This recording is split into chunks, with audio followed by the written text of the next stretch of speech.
Selamat pagi, salam sejahtera. Terima kasih karena bersama dengan saya di Nazilin Unity Channel.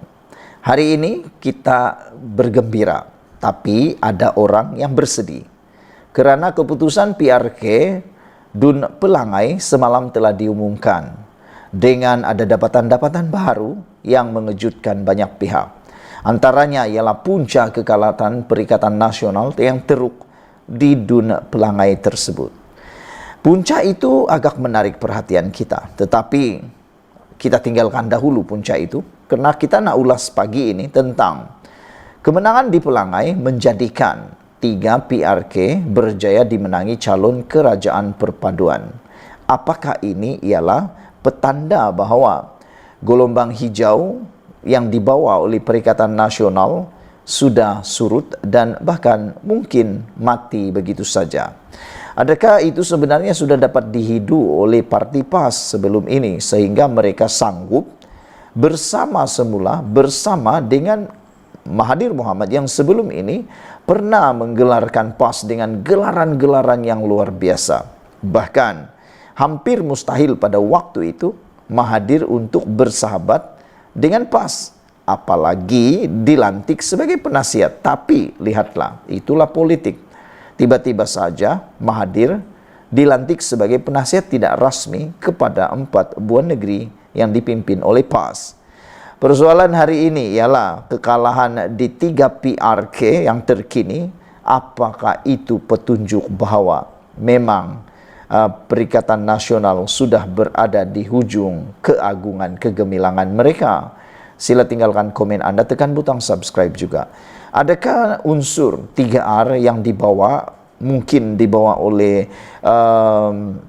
Perikatan Nasional sebenarnya sudah tidak menarik perhatian pengundi lagi dan sudah menjadi kemuakan kepada para pengundi dan tidak lagi menjadi panas sebagaimana dijangka calon Barisan Nasional yang mewakili kerajaan perpaduan yaitu Amizar Abu Adam berjaya memenangi PRK Dun Pelangai dengan majoriti 2.949 undi.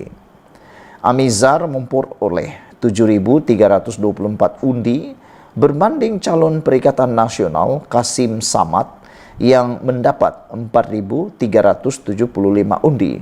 Manakala calon bebas Hasli Helmi sekadar mampu beroleh 47 undi.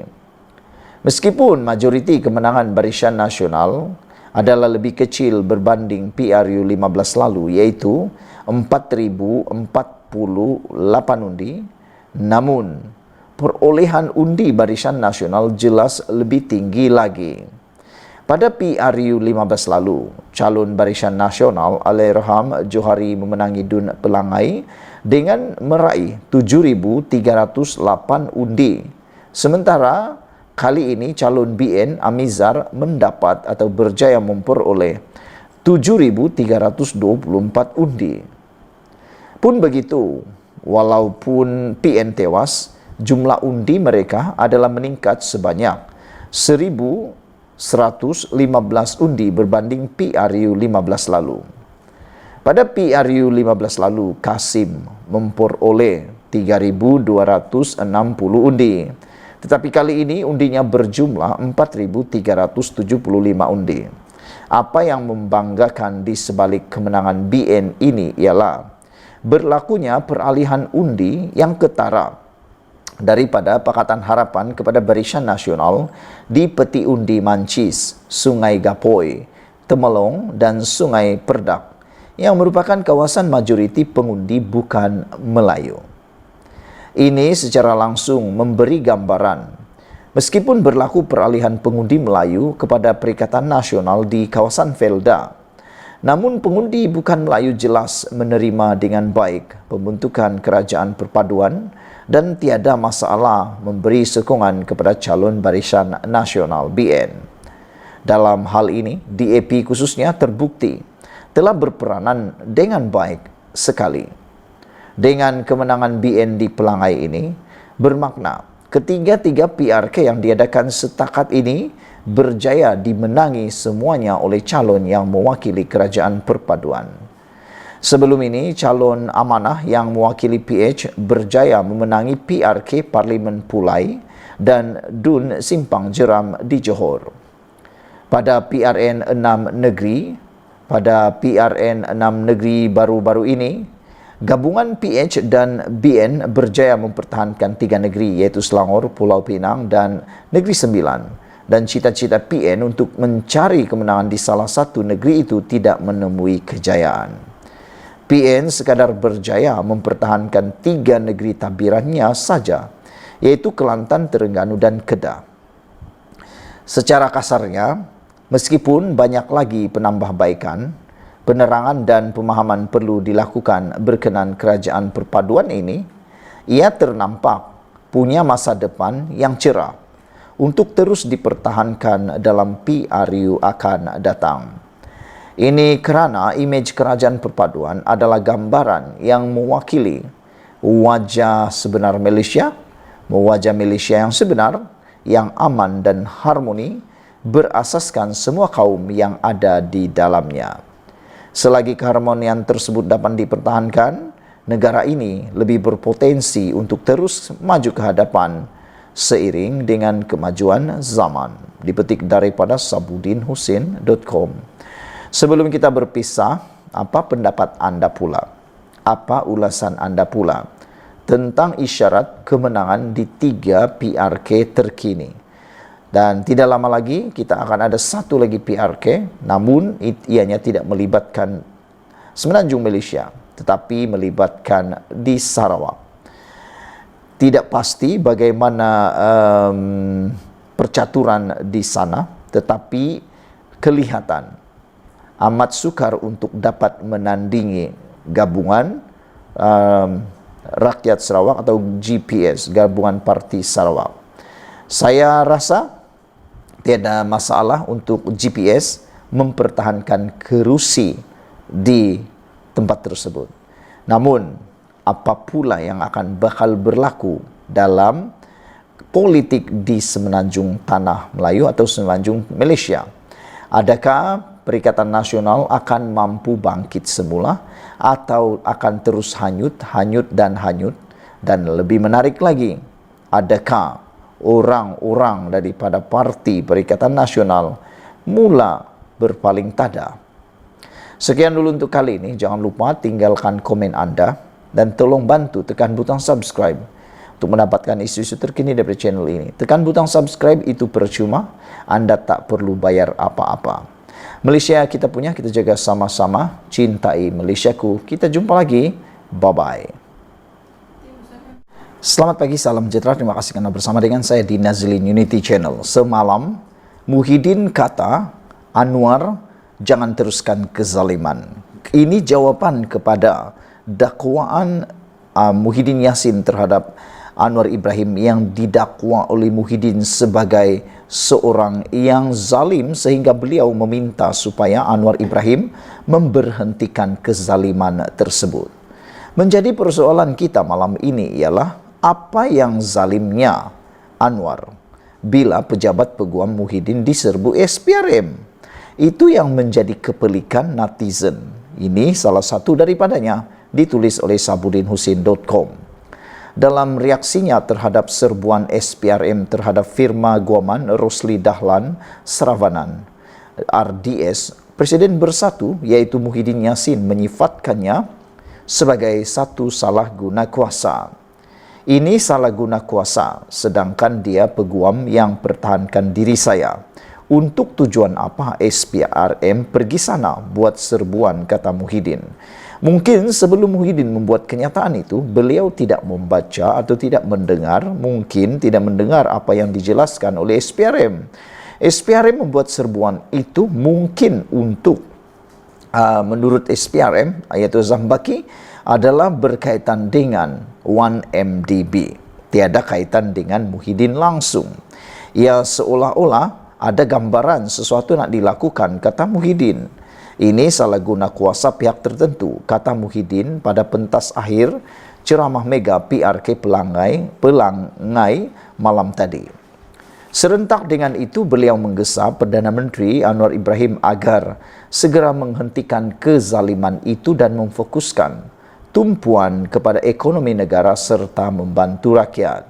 Selepas Muhyiddin menyatakan perkara itu, rakyat juga ada beberapa netizen yang memberikan komen balas. Mereka kata berhentilah juga. Mereka juga memohon supaya Muhyiddin pun berhentilah untuk bercita-cita mahu tumbangkan kerajaan di tengah jalan. Kerana sejak dulu, sejak 10 bulan yang lepas, sejak Anwar Ibrahim kali pertama naik menjadi Perdana Menteri, tak habis-habis naratif untuk menjatuhkan, menumbangkan kerajaan negeri dan juga kerajaan persekutuan. Jadi netizen membalas kepada Muhyiddin supaya beliau pun patut berhenti memainkan naratif yang memuakkan itu, kata mereka. Kata Muhyiddin Yassin, Anwar cukuplah, jangan teruskan kezaliman ini. Berikan tumpuan menyelamatkan ekonomi negara dan beri bantuan supaya rakyat terbela, katanya. Rosli Dahlan yang merupakan rakan kongsi RDS adalah penasihat utama Bersatu dan juga peguam yang diketahui mempunyai hubungan rapat dengan Muhyiddin.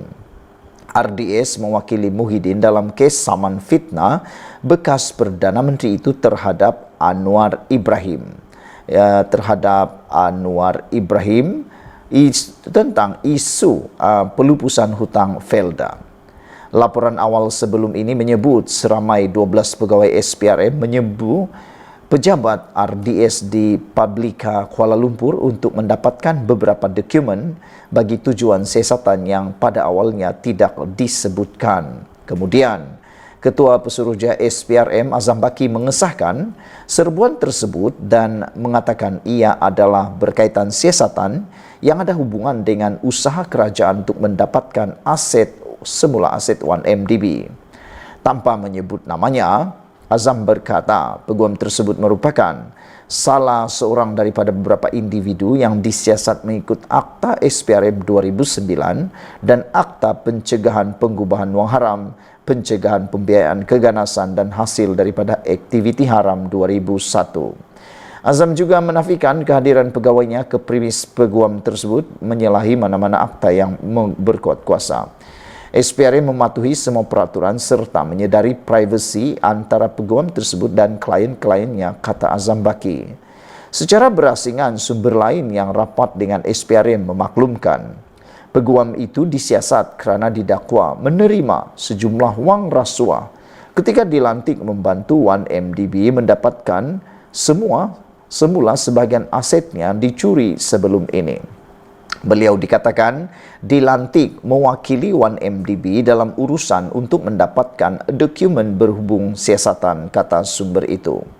Untuk rekod, pada 2021, Rosli telah menafikan ada menerima sugukan daripada penyelesaian RM 16.63 bilion antara Goldman Sachs dengan 1MDB dan kerajaan berhubung peranan bank pelaburan itu dalam skandal 1MDB.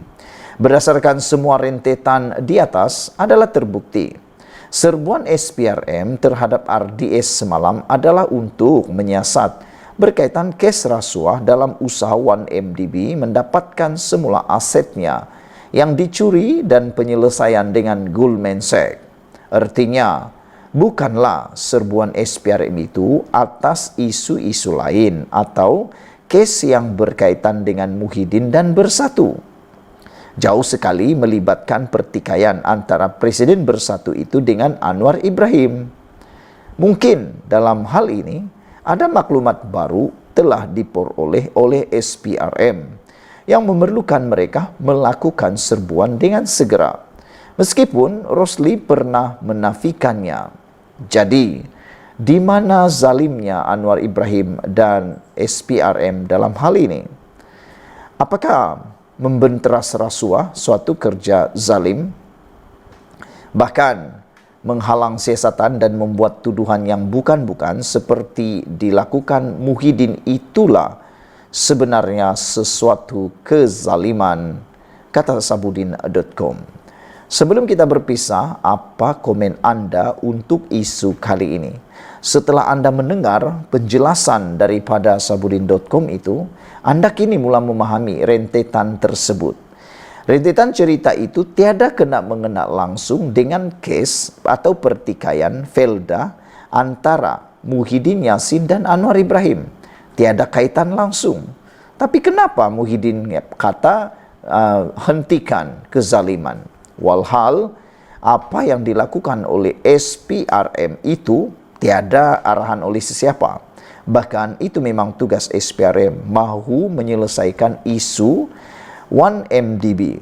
Bahkan itu untuk kegunaan kita di negara ini untuk mendapatkan semula aset 1MDB yang telah dicuri. Tapi yang menariknya, peguam itu sebenarnya telah pun menafikan. Kononnya beliau mendapat sogokan daripada penyelesaian RM 16,63 bilion antara Goldman Sachs dengan 1MDB dan kerajaan berhubung peranan bank pelaburan itu dalam skandal 1MDB. Tiada kaitan dengan Muhyiddin. Jadi, seperti yang ditanya oleh Sabudin.com, di mana zalimnya Anwar Ibrahim? Dari celah mana Anwar Ibrahim itu dikatakan zalim? Apakah membenteras rasuah suatu kerja zalim? Ataukah menghalang siasatan dan membuat tuduhan yang bukan-bukan? Itu sebenarnya suatu kezaliman. Sekian dulu untuk kali ini. Jangan lupa tinggalkan komen Anda, tekan butang subscribe. Malaysia kita punya, kita jaga sama-sama, cintai Malaysiaku. Bye-bye. Selamat malam, salam sejahtera. Terima kasih kerana bersama dengan saya di Nazilin Unity Channel. Ini kesimpulan terakhir daripada pilihan raya di Dewan Undangan Negeri Pelangai yang baru saja diumumkan secara rasmi dimenangi oleh calon Barisan Nasional dengan majoriti yang bertambah iaitu 2,000 dan juga peratusan mengundi untuk calon Barisan Nasional juga telah meningkat.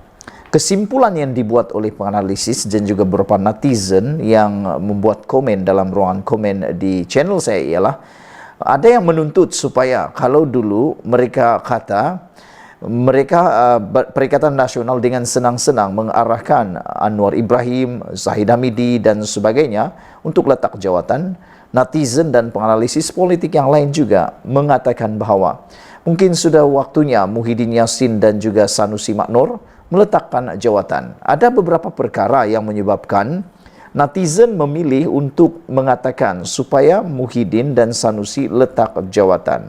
Perkara pertama, mengapa Sanusi dikaitkan dengan bertanggungjawab kekalahan PRK Pelangai ini ialah apabila Sanusi telah datang di dalam kempen di Parlimen Pelangai juga membawa naratif sama seperti yang pernah dia dilakukan di Kedah dan Selangor dan negeri-negeri yang lain.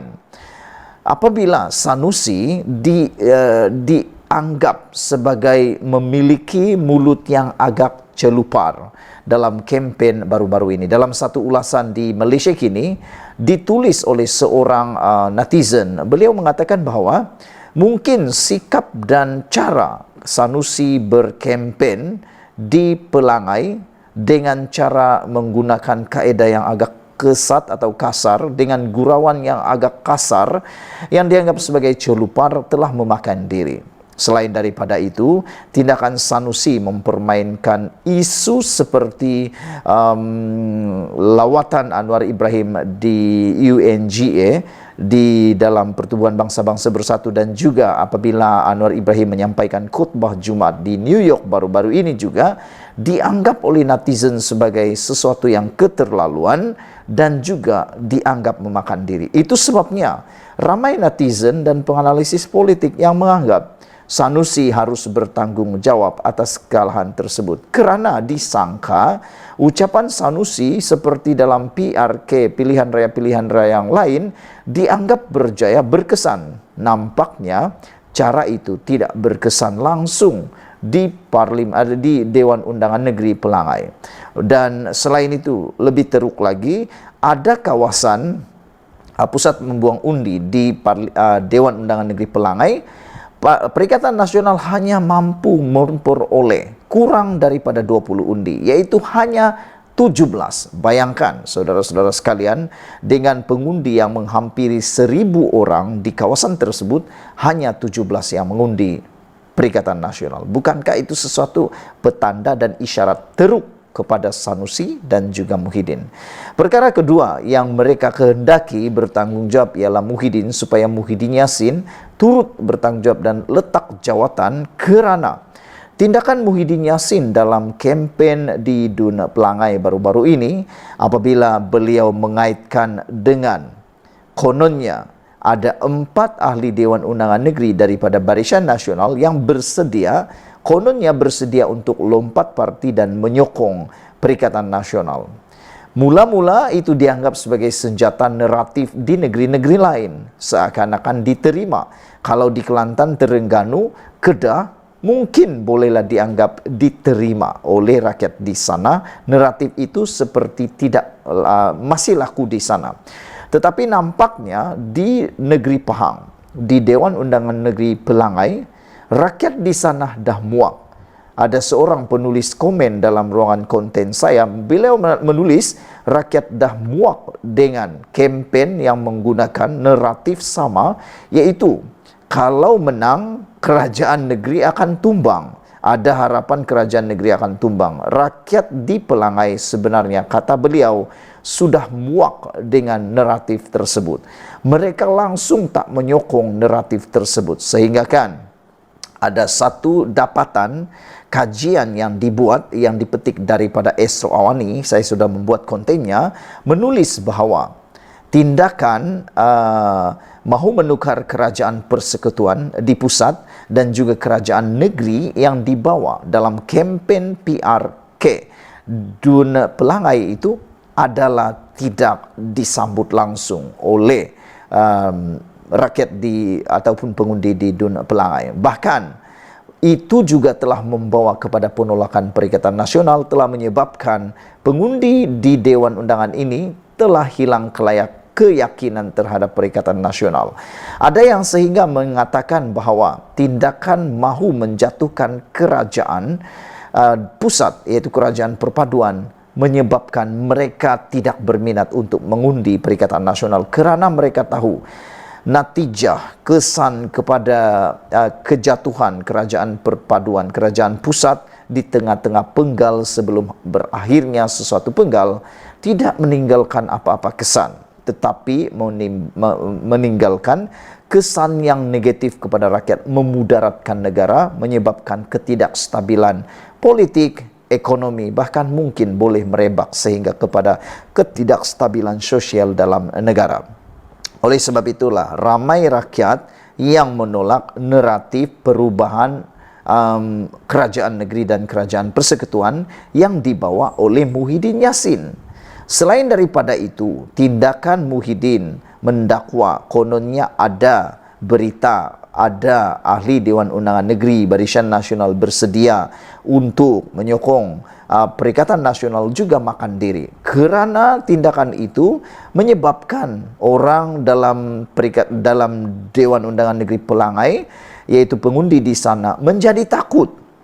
Manakan tidak, siapalah yang tak takut kalau berlaku perubahan kepimpinan, perubahan kerajaan negeri di tengah jalan. Ada yang sehingga berani mengatakan, kami tidak mahu terganggu pembangunan di negeri ini kerana berlaku lagi perubahan dan perubahan yang mana ianya tidak membawa keuntungan langsung kepada rakyat. Jadi dua perkara itu telah menyebabkan hilang keyakinan oleh para pengundi terhadap para pengundi kepada Perikatan Nasional. Itu sebabnya ada beberapa penganalisis politik, ada beberapa netizen yang mengatakan perkara ini perlu dipertanggungjawabkan terhadap Sanusi dan Muhyiddin Yassin. Jadi oleh sebab itu mereka menuntut supaya Muhyiddin Yassin dan Sanusi perlu bertanggung jawab dan letak jawatan. Sebelum kita akhiri ulasan kali ini, apa pendapat anda tentang ulasan dan juga permintaan daripada netizen itu supaya Muhyiddin dan Sanusi bertanggung jawab terhadap kekalahan Perikatan Nasional yang teruk di Dun Pelangai?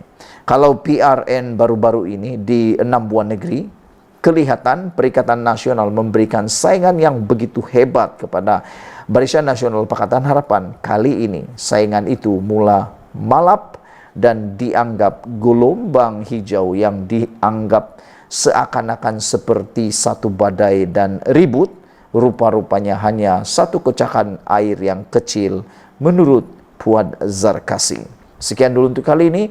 Jangan lupa tinggalkan komen Anda, tekan butang subscribe. Malaysia kita punya, kita jaga sama-sama, cintai Malaysiaku. Bye-bye.